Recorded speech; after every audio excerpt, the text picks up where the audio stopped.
All right, so massive, massive news today. The RBA has met and they've decided to finally lower the cash rate. It's gone down by 25 basis points from 4.35% to 4.1%. Now, I'm here with Rob D'Agostino, one of Australia's top brokers. Now, Rob, I'm going to go through some world events for you, and I want you to tell me, what do these world events have in common, all right? All right. So, Trump was president, but for the first time. Okay. Melbourne had 6 lockdowns in total. They just finished number 2. COVID. Yep. George Floyd had just been murdered. Kobe Bryant just died. Harvey Weinstein was just convicted. And most importantly, both me and you were still living at home with our parents. That must have been 4 or 5 years ago, or Right. So this was 2020, and that was the last time the RBA dropped interest rates in November. wow, That's almost 5 years, Rob. that long. Almost 5 years. That feels like ages. That's absolutely nuts. Well, I think most banks should pass on the full cut, if not most of it. But on a $600,000 mortgage, that would save the average Aussie about $30 per week, which is $1,500 per year. Or for someone one of those sort of larger loans, 1 million, you're looking at about $50 a week, which is $2,500 per year. Massive money. Big money. So that's that difference could be your latte every day. It could be your petrol. It could be me going from a haircut every 2 weeks to once a week again. You got a haircut on the house now. Those were some good times, but it's all the inflation data, isn't it? That's the main driver. Is that right? Ultimately, it's all being driven by inflation. And like, if you look at the inflation data of the last 4 quarters, because that's really like what it's all about. So like Q1 of 2024 was 3.6%.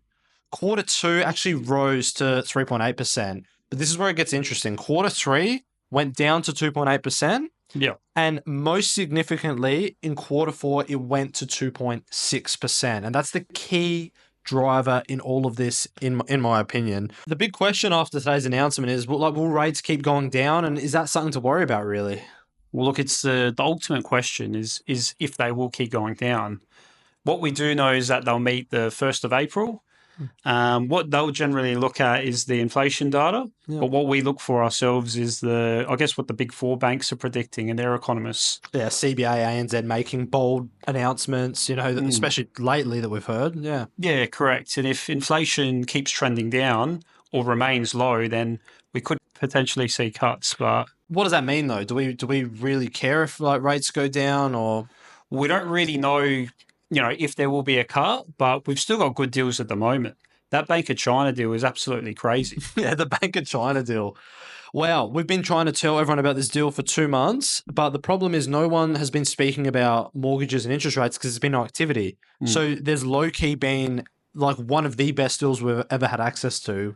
Bank of China, 5.78% variable with $3,288 cash back. And if rates have gone down, so BOC are likely going to pass the 25 basis points on. So that deal will become 5.53% with $3,288 cash back on variable terms. That's nuts. That's an absolutely crazy deal. It's crazy. The average Aussie could be on 6.19%. Yes. They can save 0.66%. Rob, on $1 million loan, if you save 0.66%, how much interest is that? $6,000 a year. That's $6,000 a year and the cash back. Plus the cash back. And it's untaxed too. Like it's just such a good deal. And yeah, it's like really for everyone, it's going to have a massive effect on their lives. And just for you, Rob, what does this rate drop mean for you? Well, that extra 0.25 rate cut gives me more borrowing capacity, meaning I might be able to put in that pool now in that dream home I've been planning on building. So does that mean like I can come over for a swim, or? We'll see how we go. If there's another cut, then maybe I'll put in a spa. Maybe there'll be a bit of space for you in the spa. I don't mind that. I don't mind the sound of that. Well, what about you, Dom? How's it affect you? Well, as you know, I'm a bit of a savvy person when it comes to this stuff. So I've got a 30-year mortgage. I always keep it at 30 years because I want my money in my offset account.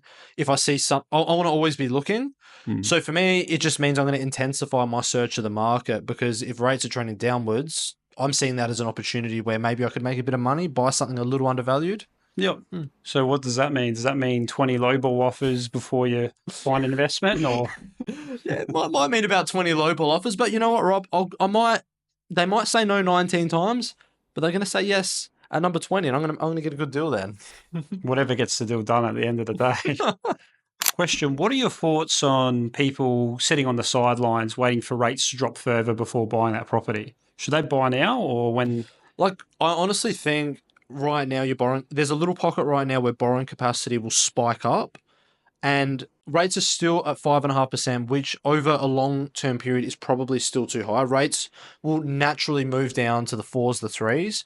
So I think there's incredible value in buying something now, because if rates go down to the threes and the fours, we don't know, but they eventually will. They have to. That means you're going to buy something now, and it will likely go up more than it should, because it will go up based on inflation, but it'll also go up based on rates coming down, and that will fuel demand.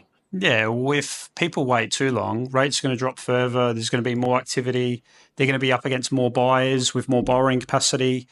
Prices go up. So buying now is always better than buying later, especially in a hot property market. Well, Rob, it's as simple as thinking, if you've got a property that's worth $1 million when rates are at 6%, if rates are at 4%, that property, it can't still be worth $1 million because the price of obtaining it is so much cheaper.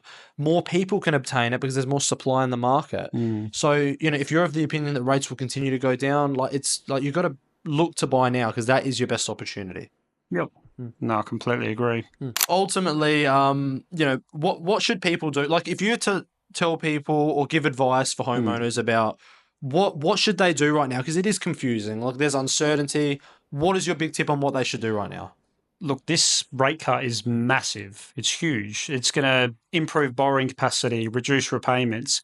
I think the biggest thing is get in touch with myself or get in touch with a good broker, speak to that person and just find out how much this rate cut can save you, and determine whether it's worth refinancing or even running your borrowing capacity to see if you can go for that extra property or go for that higher pre-approval now. Yeah. And Rob, if someone gives you 10 minutes of their time on the phone, what results can you give them at no cost? That's all I need. 10 minutes of their time to determine how much we can save them, borrowing capacity, what banks options are going to be best for them. Yeah, it's so good. It's a free service. So if you want to speak to Rob, his meetings link is going to be in the description below.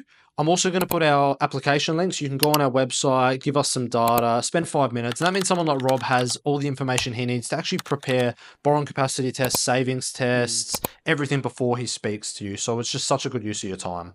Yep, definitely. And do you have any recommendations, Dom? Or honestly, my big tip would be that you need, everyone's going to be talking about this now, so it's not something to procrastinate on, because we can get the market's best deal over the line very quickly right now.